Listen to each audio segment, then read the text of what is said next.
तो आइए दोस्त, आज हम लोग जानते हैं कि प्रैक्टिस सेट लगाते समय हमें किन किन बातों का ध्यान रखना चाहिए।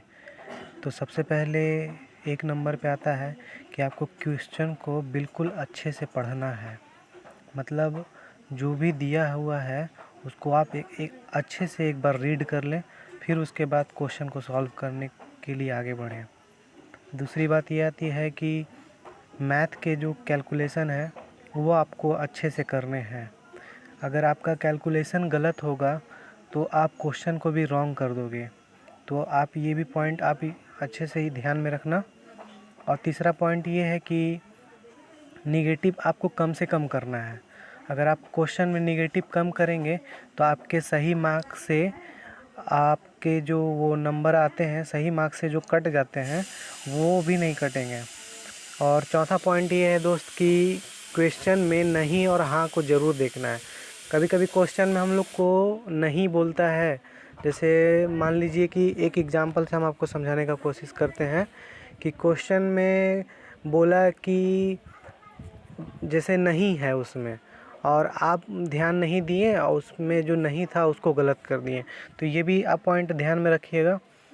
और एक और पॉइंट है इसमें, पांचवा पॉइंट ये है कि क्वेश्चन में टर्म का लिखा हुआ भी ध्यान रखना है। कभी कभी जैसे रेशियो के क्वेश्चन में आप ये देखेंगे कि रेशियो आगे पीछे करके भी देता है। तो उस टाइप से अगर बनाते समय हम लोग ध्यान नहीं देते हैं, वो रेशियो का क्वेश्चन भी गलत हो जाता है। तो ये भी पॉइंट ध्यान में रखना चाहिए। जैसे एक एग्जांपल देते हैं कि अगर मान लीजिए कि आपको क्वेश्चन में दिया हुआ है कि कॉपी और पेस्ट करने का क्या फ़ॉर्मूला होता है कंप्यूटर में, तो पहले आंसर में आपको ऑप्शन में पहले पेस्ट का दे देगा, फिर कॉपी का दे देगा, और फिर इस तरह से आपको ऑप्शन सेट किया जाएगा ताकि बच्चा गलत करे। तो इस बात का भी ध्यान आपको रखना चाहिए। और अगला पॉइंट ये है कि क्वेश्चन को स्किप करना सीखिए। कभी कभी ऐसा होता है कि हम लोग एक क्वेश्चन में बहुत देर तक ज़्यादा टाइम लगा देते हैं। तो वैसे कंडीशन में भी हम लोग से क्वेश्चन जो हम लोग को आते हैं वो भी हम लोग नहीं अटैम्प्ट कर पाते हैं। तो आपको इस बात का भी ध्यान रखना चाहिए। और अगला पॉइंट ये है कि टाइम मैनेजमेंट का ध्यान रखना चाहिए।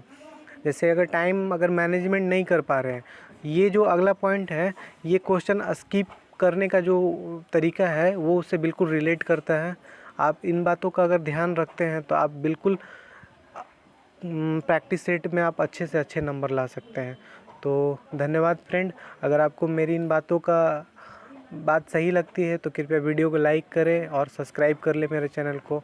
और ऐसे ही अच्छे टिप्स के लिए बेल आइकन घंटी भी दबा लें।